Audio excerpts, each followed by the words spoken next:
The soft hum of ceiling fans spun above the open-plan office, blending with the occasional clatter of keyboards and the rustling of papers. The walls were white, undecorated except for a small calendar and a notice board cluttered with pinned-up memos. Fluorescent lights glowed gently overhead, giving the room a neutral brightness that never quite felt warm. Ali sat at his desk, a modest workspace near the window where a soft afternoon light filtered in. His desk was clean, one notebook, a black pen, a coffee mug half filled with lukewarm tea, and his laptop, open but idle. His chair didn't swivel noisily like the others, and he didn't fidget. He sat still, hands folded, his eyes steady and calm, observing the scene unfolding a few desks away. Three of his colleagues, Hamza, Bilal, and Sana, were standing near the meeting table, voices low at first, but slowly rising with the tension. In their words, "I handled the client directly," Hamza said, his voice sharp but contained. "If it wasn't for that final presentation I gave, we wouldn't have closed the deal." Bilal raised an eyebrow. "And who do you think prepared that presentation? The numbers, the structure, the design, that was me. You just read the slides." Sana crossed her arms. "I led the early strategy discussions. The direction of the whole project was based on my initial planning. You both know that." The tone was not aggressive but layered with competition. No one yelled, no one slammed a fist. But every word came with the clear intention of gaining recognition. They were, in their own way, fighting. Fighting for credit. Ali continued to sit quietly, his posture unchanged. He wasn't part of the conversation, but he had been a crucial contributor to the project. He knew it, and they knew it too, though none of them mentioned his name. He remembered the late hours, when the rest of the office had gone home and the corridor lights were turned off one by one. He stayed back quietly, finalizing the data. Models, checking the numbers for accuracy, drafting emails to clarify project points with clients that no one else wanted to handle. He had no desire to remind others of that now. He didn't believe in arguing for recognition. Ali leaned slightly back in his chair, allowing his gaze to shift from one speaker to another. He studied their expressions. Hamza's tightly held jaw, Bilal's fast-blinking eyes, Sana's impatient tapping foot. He wasn't judging them, only observing. He thought about what made people rush to be heard. Was it fear of being forgotten? Was it insecurity? Or maybe just habit, the need to constantly defend one's worth? He didn't know for sure, but he felt no pressure to join them. Instead, he clicked open a folder on his computer. It contained his version of the project timeline, annotated with task breakdowns and completion logs. He had documented everything not for proof, but for order. Each task had a date, a note, and a reference to email threads. His inbox was labeled in clean. Every action he took was saved and time-stamped, not because he was paranoid, but because he believed in quiet accountability. He didn't expect anyone to ask for it, but if they did, it was there, behind the arguing voices. The rest of the office worked on, though slower now, distracted by the tension. No one stepped in. It wasn't dramatic enough to intervene. The manager, Mr. Fazen, was in his cabin speaking on a call. He might have heard part of the discussion, or maybe not. Ali didn't know. The clock on the wall ticked gently. A few more minutes passed. The voices settled. The energy of the argument seemed to deflate as each person realized the conversation was going nowhere. There would be no winner here, just bruised egos. Hamza finally sighed and sat down, mumbling something about talking to Faison directly. Bilal walked back to his desk and opened a spreadsheet, fingers tapping more forcefully than needed. Sana stood for a few more seconds, then picked up her coffee and walked to the break room. Ali watched them go, still silent. He turned back to his screen, opened a fresh email, and began typing a simple project summary to be submitted later that week. No emotion. Just facts, timelines, deliverables. A copy would be sent to the manager. It was the kind of email that didn't speak loudly, but made things clear without saying anything extra. He didn't need to argue. He didn't need to prove. He believed that consistency was louder than noise. Outside, the wind moved a curtain. Ever so slightly, the light remained soft. The office buzzed back to its usual rhythm. Ali closed his notebook, took a sip of his tea, and resumed working. Calm, unshaken, quietly moving forward, Ali remained at his desk, still and composed, while the quiet tension of the earlier conversation lingered in the air. He didn't look angry, disappointed, or even surprised. He looked thoughtful, present, focused, but not distracted by the noise around him. He understood something deeply. Arguments often come from a place of urgency, but real work leaves a trail. And so, instead of speaking up, Ali opened his laptop and began calmly gathering the details of what he had done over the past few weeks. There was no rush in his fingers, no nervousness in his breathing. He simply clicked open folders one by one, each one clearly labeled client meeting notes, presentation drafts, budget sheets, correspondence. Everything was in order. Every file had a date. Every document had been saved with a clear name. He started with the emails. His inbox was not messy. It was organized into folders for each client, with subfolders by month.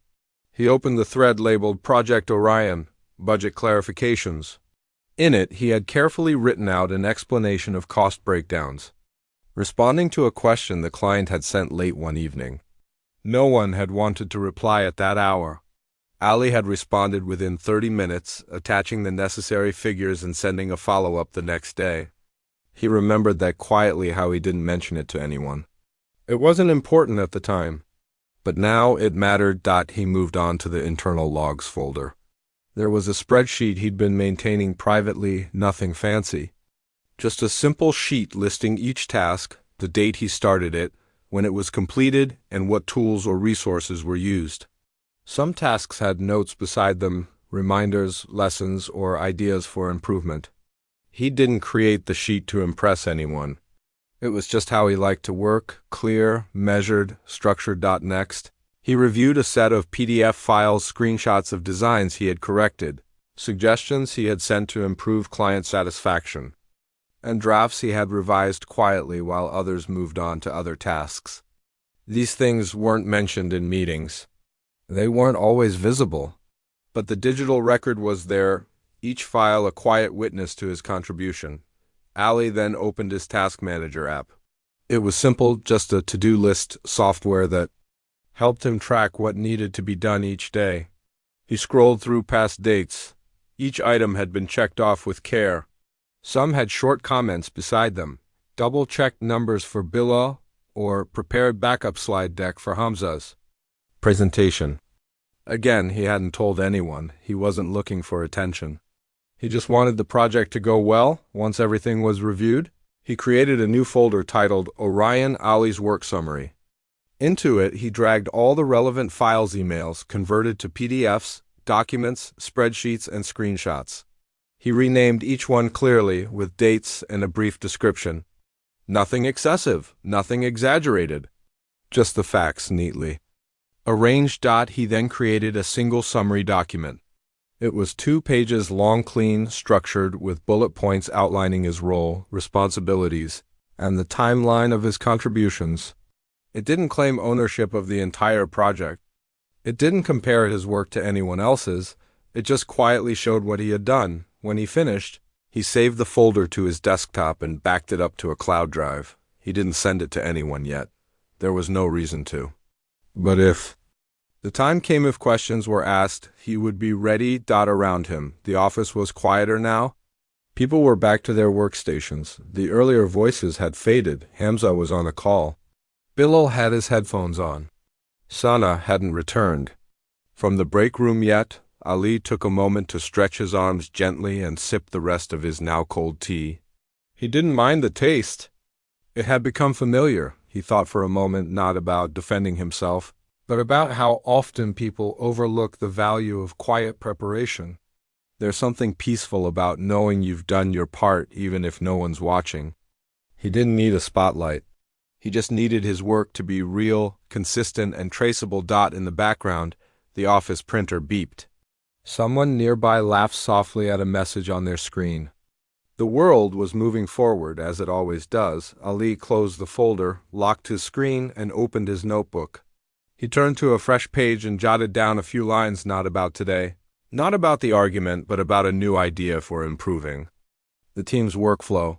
His mind wasn't stuck in the past. He was already thinking ahead. He didn't need to speak. His actions were already forming their own quiet language. The next morning, the office began like any other. The lights came on slowly, one row at a time. The cleaning staff moved about quietly, emptying trash bins and wiping down desks with a faint citrus-scented spray. By 9:15 a.m., the work floor was gradually filling. Chairs rolled, laptops were opened, and morning greetings were exchanged in soft tones. Ali entered right on time, not early, not late. He greeted the receptionist with a polite nod and made his way to his desk near the window. He placed his bag down, opened his laptop, and checked his to-do list for the day. There were a few client updates to review, one small report to finalize, and possibly, though he wasn't sure, a follow-up on yesterday's disagreement. At 9:45 a.m., a notification appeared in the corner of his screen. It was a calendar invite from Mr. Faison, the team manager. Subject: Quick Sync Project Orion. Time: 10:30 a.m. Location: Meeting Room B. No further details were given. Just a title, a time, and a place. Ali accepted the invite without overthinking it. Meetings like this were not unusual, especially after a project milestone. But the timing following the previous day's tension suggested that it might not be a routine check-in. He didn't panic. He didn't rehearse what to say. He didn't make any assumptions. Instead, he clicked open the folder he had prepared the day before. Orion, Ali's work summary. He reviewed it once more, line by line. Everything was accurate, everything was neat. There were no long explanations or extra words, just clear proof of work. Organized by dates and categories, he plugged in his USB drive and copied the folder over, just in case the network connection in the meeting room was slow. Then he closed the files and went back to his daily tasks, calmly working through small items until it was time for the meeting. At 10:25, he stood up, picked up his notebook, and walked down the hall. The meeting room was simple: a rectangular table, 8 chairs, a whiteboard, and a projector mounted on the ceiling. A small wall clock ticked softly near the door. Nothing fancy, nothing distracting. When he entered, Hamza, Bilal, and Sana were already seated, each with a different posture. Hamza leaned back with his arms crossed. Bilal stared at his phone. Sana looked through a few printed documents. Their faces were neutral, but quiet tension floated in the air. Mr. Faison entered a minute later, holding a tablet and a cup of black coffee. He nodded at everyone and took his seat at the head of the table. "Thanks for coming on short notice," he began, his voice steady and polite. "I wanted to get some clarity on how the last stage of Project Orion was handled. There seems to be some confusion about roles and contributions. Nothing formal, just a quick discussion so we're all aligned." No one spoke immediately. There was a moment of hesitation. Then Hamza leaned forward. "I think I can start," he said.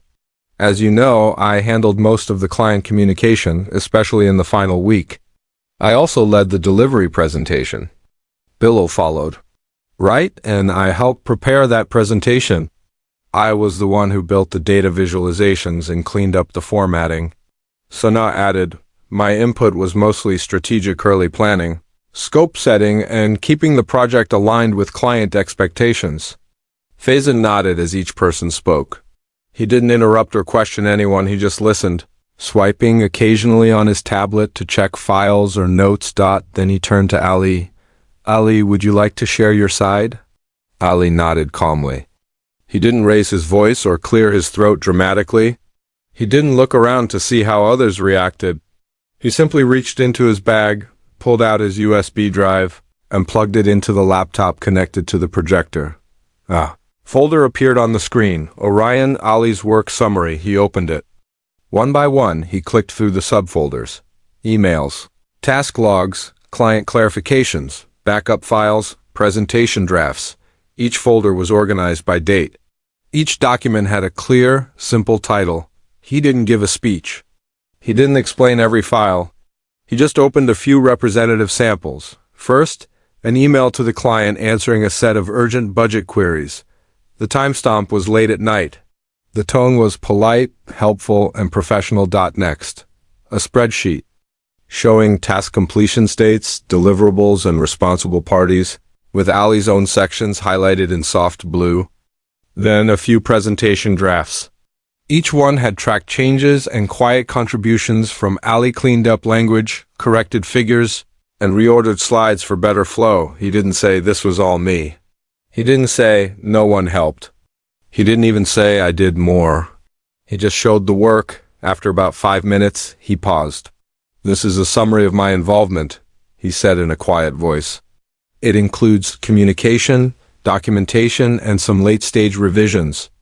Everything is time-stamped. I've included it all here, just for transparency." Then he stopped. No blame, no defense. Just facts. The room was quiet. Not tense, just quiet. A few seconds passed. Faison leaned forward slightly, nodding slowly. "This is very helpful," he said. "Thank you." He tapped through a few of the files again, then he looked up. "It's clear that all of you contributed in different ways. But what Ali has provided gives a clear structure of how things progressed.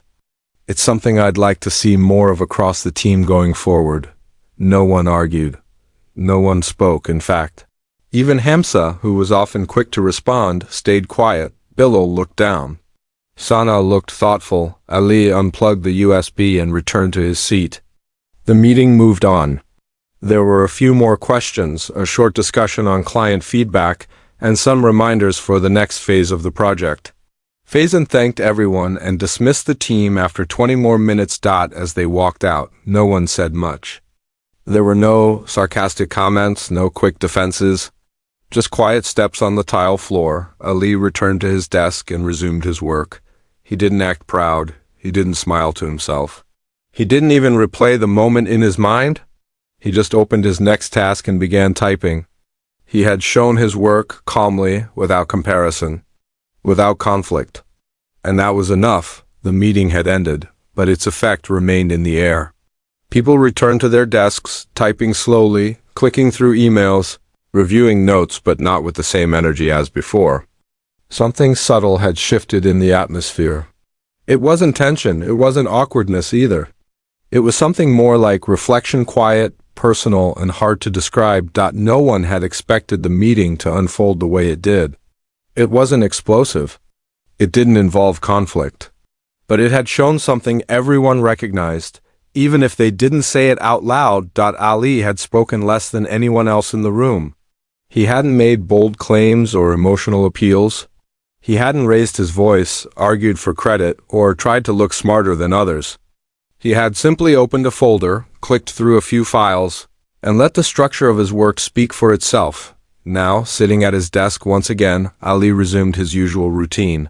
He opened a client feedback document and began reviewing it line by line, making small edits and taking short notes in the margin.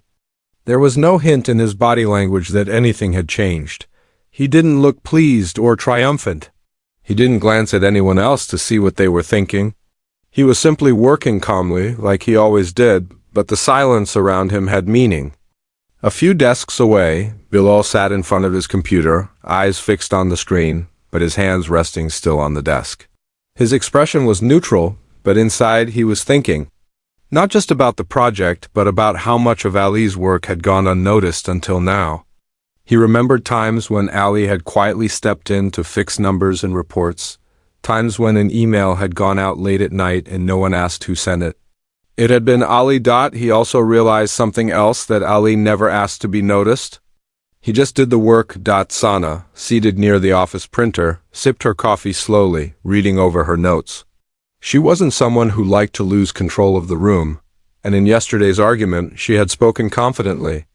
But now she was replaying Ali's portion of the meeting. There was no defense in his voice, no edge, no attempt to outshine anyone. Just well-prepared information, shown with quiet assurance. She didn't feel threatened by him, but she did feel something else. Respect. Hamza sat farther across the room. He was the most outspoken one in the group, and often believed that the strongest voice earned the most influence. That was how he had built his image, by leading presentations, talking first in meetings, and sharing opinions without hesitation. But now, watching Ali type silently, he wondered if all that energy had missed something. Hamza wasn't jealous. In fact, he was surprised by his own thoughts. There was a different kind of leadership in Ali, one that didn't come from volume, but from steadiness. It was a type of presence that didn't demand attention, but naturally drew it. Hamza had overlooked that before. In a quiet moment, Faizan, the team manager, looked up from his desk in the corner. His door was open. He could see most of the room. He noticed how silent it was, how thoughtful the team seemed. He hadn't planned to compare anyone in the meeting earlier. His goal was only clarity. But now, in hindsight, he felt he had witnessed something valuable. The strength of someone who leads through preparation, not personality.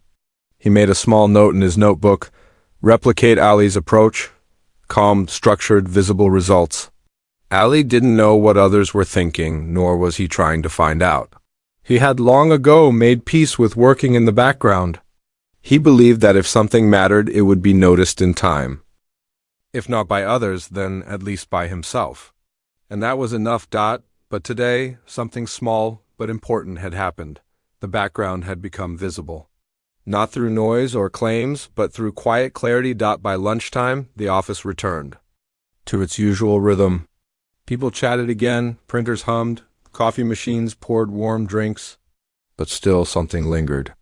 In small, subtle ways, people behaved a little differently. Bill double-checked his data entries before submitting them. Not out of fear, but out of a quiet sense of responsibility, Sana began adding small notes to her reports, organizing them more clearly for future reference. Hamza saved a backup version of his presentation and noted who had helped him prepare it. None of them said these changes were because of Ali, but in some way they were.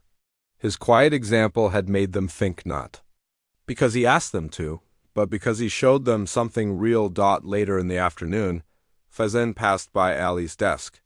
He stopped for just a second and said, "Thanks again for the summary this morning. It helped." Ali looked up, gave a polite nod, and replied, "You're welcome. No extra words, no explanation. Just simple acknowledgement." Faizan walked on. The moment passed. As the day came to a close, Ali packed his bag, closed his laptop, and walked toward the exit. He didn't look back at the office. He didn't wait for compliments. He didn't carry pride. Just his usual quiet self, heading out into the soft light of the early evening. And in the silence he left behind, something valuable remained. It wasn't about winning over others. It wasn't about proving anyone wrong. It wasn't even about getting credit. It was about clarity. Quiet, consistent clarity. And that, more than words, was what everyone remembered. The sun had begun its slow descent behind the city skyline, casting long, soft rays through the office windows. The shadows stretched across the floor, touching the edges of chairs, shelves, and quiet desks. The office still hummed with the low background sounds of a normal workday: keyboards tapping, emails being sent, printers whirring softly, but the pace had slowed. As it usually did near the end of the day, Ali was finishing a routine follow-up report. It wasn't urgent, but he preferred to complete small tasks before the day ended. His fingers moved with familiarity across the keyboard. There was no rush, no pressure. Just quiet, focused work, the kind of effort that didn't seek applause. He had forgotten about the meeting earlier that day. Not completely, but enough that he wasn't waiting for anything to happen. He hadn't expected praise, reward, or recognition. That wasn't why he did what he did. For him, consistency was the only habit that mattered. At 5:42 p.m. While most team members were beginning to wind down, a soft notification appeared on Ali's screen. Subject: short discussion. Please join me in my office. Sender: Faizan Ahmad. Ali clicked accept and closed his current tabs. He stood, picked up his notebook, and walked the short distance to the manager's cabin. The door was slightly ajar. Faizan looked up as Ali entered. He gestured toward the seat in front of him with a light smile. "Come in, Ali. Won't take long." Ali sat down, notebook in his lap, but unopened. Faizan leaned back in his chair, hands folded loosely. "I've been reviewing the last few project cycles," he began. "Not just Orion, but the one before it too. And I've noticed something." Ali nodded, waiting. "You're consistent." You organize your work well. You don't ask for attention, but the impact is always there, quietly, without a fuss. There was a pause, not awkward, but thoughtful, Fasan continued. When people argued yesterday, you didn't join in? When I asked for clarity, you didn't explain with emotion. You simply showed the work, cleanly, confidently. And that says a lot more than words. Ali didn't interrupt. He simply listened. I think we need more of that on this team, Faizan said. That kind of reliability, that kind of quiet leadership. He reached into his drawer and pulled out a plain envelope. Starting next month, I'd like to move you into a new role, senior. Project coordinator. It's a step up. You'll manage timelines more directly and help guide task distribution. No extra pressure. Just a recognition of the work you're already doing. He slid the envelope across the table. Ali looked at it briefly, then met Faisan's eyes. He didn't smile broadly. He didn't act surprised. He simply nodded. Thank you, he said calmly. You've earned it.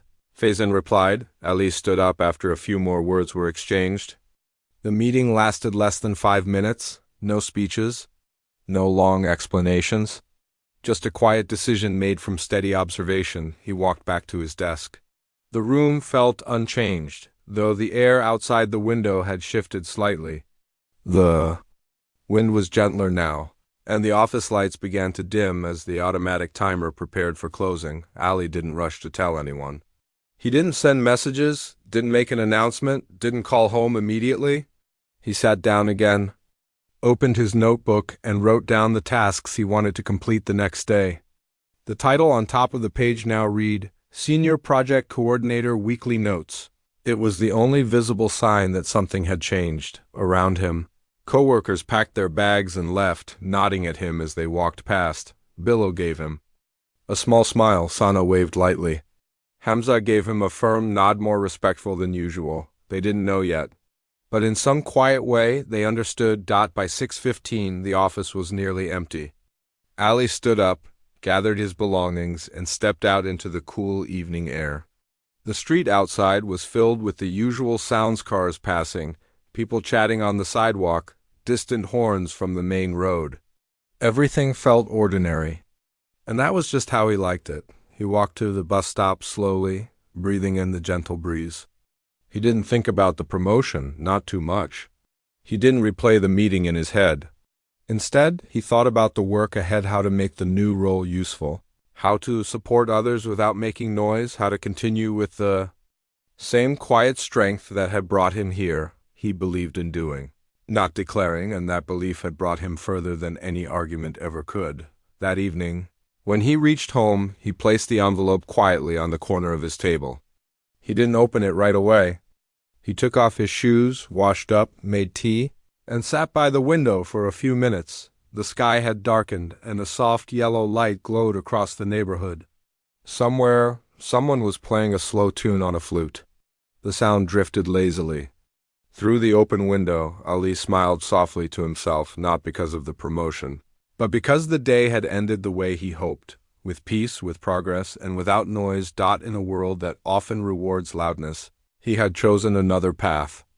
And that path, quiet, consistent, steady, had spoken louder than any words ever could. Asterisk sometimes. Silence, when supported by clear, consistent action, becomes the most intelligent response. It avoids unnecessary conflict, earns quiet respect, and allows results to speak for themselves.